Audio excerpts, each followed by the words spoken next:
Bonjour à tous, donc aujourd'hui, petite vidéo sur l'inconscient. Il s'avère que une chose que j'ai pu constater grâce à ce cher, en tout cas grâce à l'ouvrage de Cizia et grâce aux ouvrages en général, c'est qu'on parle à votre inconscient.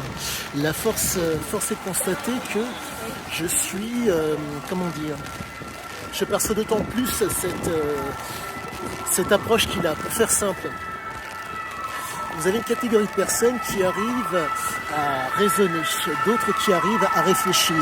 Cizia Ziquet faisait partie de ce genre de personnes qui étaient dans l'incapacité d'être dans une réflexion, dans une projection long-termiste. Il a toujours été dans la jouissance. Une chose que je peux constater et que j'arrive à comprendre de par mes nombreuses relectures, c'est que c'était génétique. Plus j'avance dans ma compréhension, plus je me rends compte de ce qu'il en est. Il s'avère que le code génétique de Cizia Ziquet était propice à cela. Nous sommes face à un homme qui,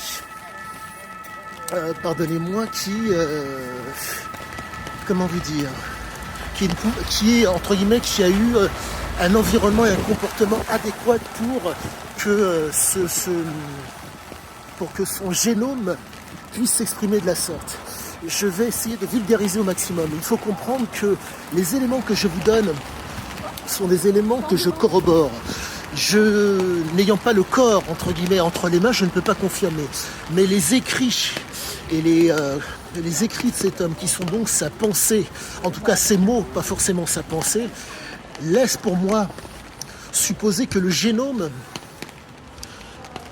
y est pour beaucoup.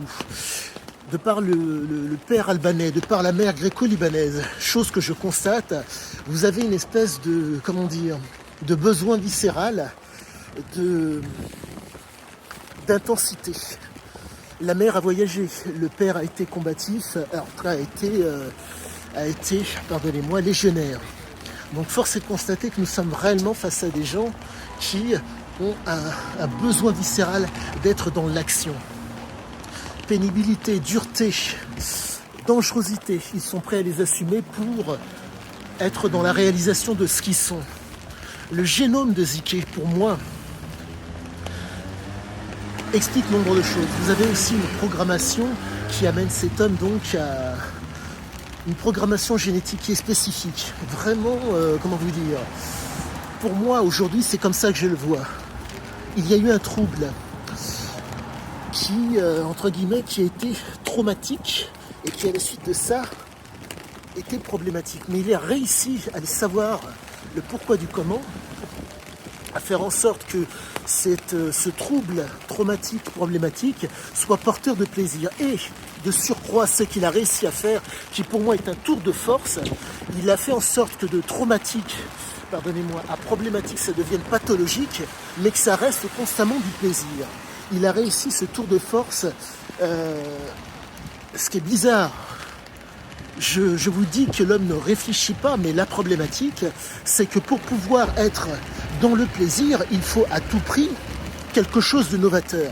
Donc si vous voulez, je ne sais pas comment il faisait, mais il y a des espèces de fulgurance chez cet homme qui fait que l'élément qui va pouvoir lui permettre d'être dans le plaisir, et entre guillemets, il va le chercher. Et c'est pas, comment dire, un élément répétitif, c'est un élément complètement différent à chaque fois. Toutes les aventures de Cizia Ziquet, elles sont toutes différentes. Donc pour moi, il a réussi ce tour de force à être, si je puis dire, dans l'alignement du code génétique, l'alignement de la programmation génétique et, si je puis dire, l'alignement du programme, pour que le propos soit d'autant plus clair pour vous et que ce soit visible. Vous avez votre portable. Votre portable a un code. Dans ce portable, vous avez donc des programmes, que ça soit YouTube, ou j'en passe, des logiciels. Vous allez vous diriger, parce que vous avez vos choix, vers quelque chose de bien précis à chaque fois, donc un programme. Et Cizia Ziquet était, à mes yeux, dans le même registre. Et c'est ce qui est, comment vous dire, à la différence que il n'avait pas à l'époque, il n'y avait pas de portable.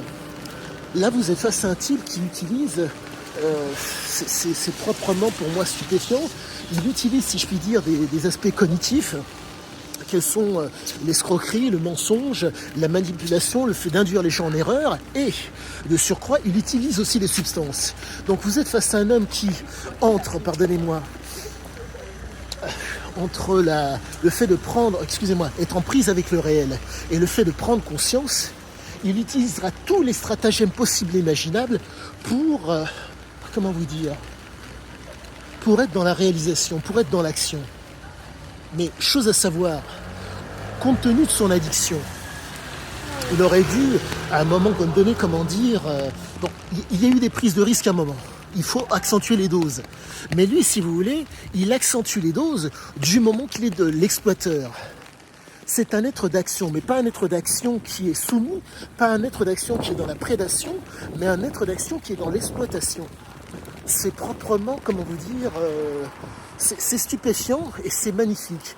Et ce que je vous dis n'est pas de mon fait, quoique c'est de mon fait, certes, mais c'est appuyé par le texte, les textes, et ainsi que par le texte de monsieur Thierry Poncet, qui était un collaborateur de 25 ans de cet homme. Donc je pense vous avoir donné le plus gros de mon explication, et quoi qu'il en soit, je vous dis à bientôt.